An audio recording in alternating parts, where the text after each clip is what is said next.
In the year 2000, the CIA declassified documents that made it clear American and British agents played a central role in the 1953 coup d'etat that led to the ejection of Iran's democratically elected Prime Minister and the installation of a despotic Shah. Iranian resentment over this tampering culminated in the 1979 Islamic Revolution, and the rapport between the US and Iran has never been the same. So, today, we're going to take a look at the 1953 coup that ruined the US-Iran relationship forever. But before we get started, be sure to subscribe to the Weird History channel. After that, please leave a comment and let us know what other moments of international intrigue you would like to hear about. Okay, let's see who broke up these two potential BFFs.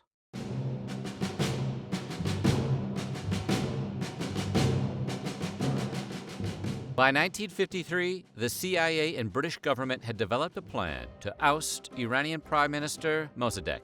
The success of that plan rested on convincing Iran's current Shah, Mohammad Reza Pahlavi, to seize power while a fake Prime Minister, Fazlollah Zahedi, was appointed. The CIA's Near East and Africa Division Chief, Kermit Roosevelt, wrote that his organization wanted Pahlavi to stand fast as the CIA stirred up popular unrest, and then as the country lurched toward chaos, to issue royal decrees dismissing Dr. Mossadegh and appointing General Zahedi Prime Minister. The CIA wanted to produce such pressure on the Shah that it would be easier for him to sign the papers required of him than it would be to refuse. Officials connected to the agency held numerous meetings with both Pahlavi and conservative factions of the Iranian government to exert their influence. It took all summer, but the Shah finally agreed to the plan on August 13th. The CIA may have needed the Shah's approval for their plan to work, but they weren't in the mood to wait around for it before getting started. So along with the British government, the American intelligence agency began unrolling a propaganda campaign all over Iran and the world to discredit Mossadegh's party. In May of 1953, Kermit Roosevelt paid newspapers and journalists to publish gray propaganda, which was the CIA's name for spreading lies and unflattering caricatures of Mossadegh. One unnamed newspaper was paid $45,000 to aid in bringing the Shah to the side of Western interests. As Roosevelt later wrote, the money was granted in the belief that this would make the Shah's organ amenable to our purposes. You can pause the video now and put your Shah's organ jokes in the comments below. Anyway, according to author Stephen Kinzer of All the Shah's Men, An American Coup and the Roots of Middle East Terror, the anti-Mossadegh messaging included claims that he was a Jew, a homosexual, a British agent, anything they thought would outrage people. The demand for these stories was so high that CIA officers in Washington, D.C. were contracted to write new articles. The CIA's efforts paid off, and the world braced for a revolution it believed to be brought on solely by Iranian citizens. One Associated Press release stated, "Unofficial reports are current to the effect that leaders of the plot are armed with two decrees of the Shah, one dismissing Mossadegh and the other appointing General Zahedi to replace him."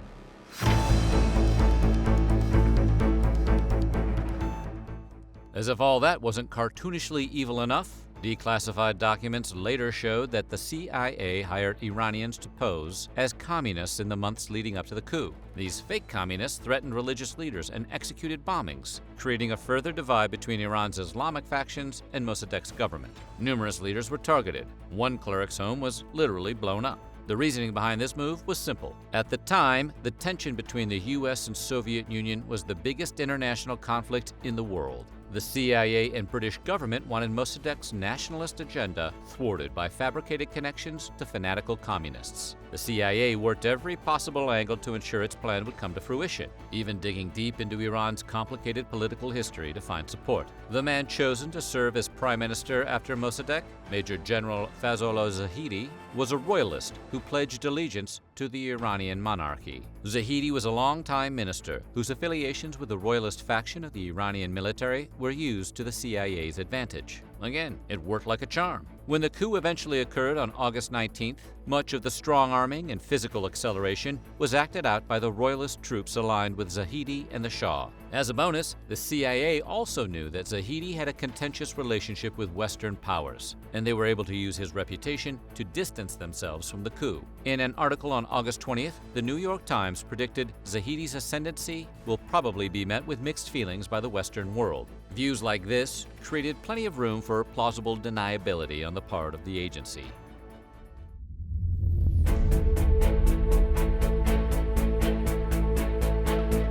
On April 16, 1953, the CIA's chief of the Iran branch for the Near East and Africa Division wrote a memo to Kermit Roosevelt, which included a list of forces which will play a role in any effort to replace Mossadegh and to establish a stable government, and evaluation of their attitudes. One of the forces listed is SUMCA, Iran's nationalist political party at the time. The officer, John Waller, described SUMCA as small in size but capable of producing fanatical street fighters. SUMCA, founded in 1951, worshipped and mimicked the Nazi Third Reich, and its members were responsible for multiple street altercations all over Tehran. By 1952, reports were circulating that both the US and Britain supported SUMCA. Even though the group had no more than 300 members at its height, it's possible the CIA backed its efforts financially.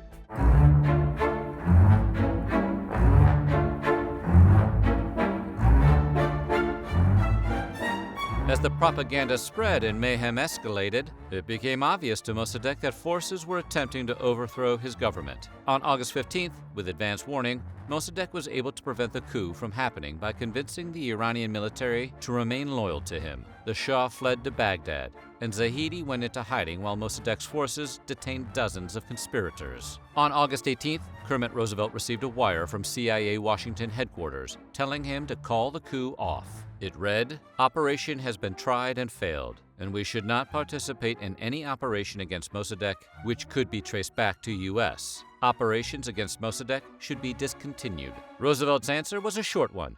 No, we're not done here. A rogue CIA agent toppling foreign governments even while being ordered not to? Ugh, yikes. Despite the cold feet on the part of the CIA brass, the operation succeeded. The day after Roosevelt received the wire, August 19th, Mossadegh was run out of Tehran, and headlines all over the world celebrated the return of Shah Pahlavi and the freshly appointed Prime Minister Zahedi. The coup was a victory, courtesy of massive crowds, possibly placed in the city through CIA maneuvering. On August 20th, CIA official Frank Wisner released an internal memo congratulating those who worked on Operation Ajax for their efforts. "I am sure that you are aware of the exceptionally heavy volume of traffic which this operation has necessitated," he wrote. 2 days after the coup succeeded, both the CIA and British intelligence agency sent $5 million to Zahedi's regime.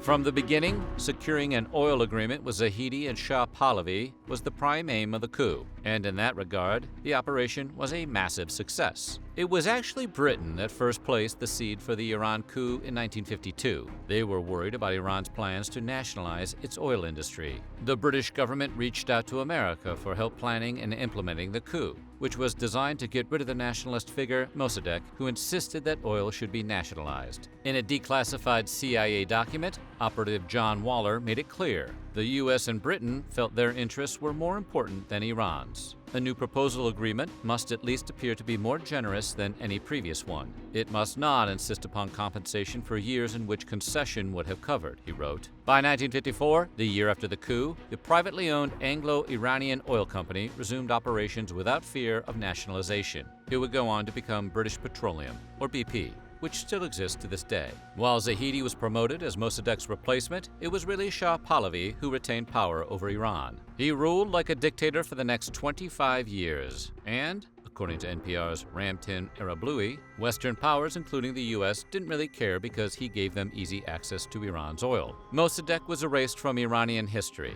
and the prime minister's legacy was tainted by disinformation campaigns. An autocratic ruler, matched with interference from other nations, led to a rise in religious and political extremism in Iran. As author Stephen Kinzer told NPR, the 1979 Islamic Revolution brought to power a fanatically anti-American regime that has spent more than 30 years working to undermine American interests all over the world.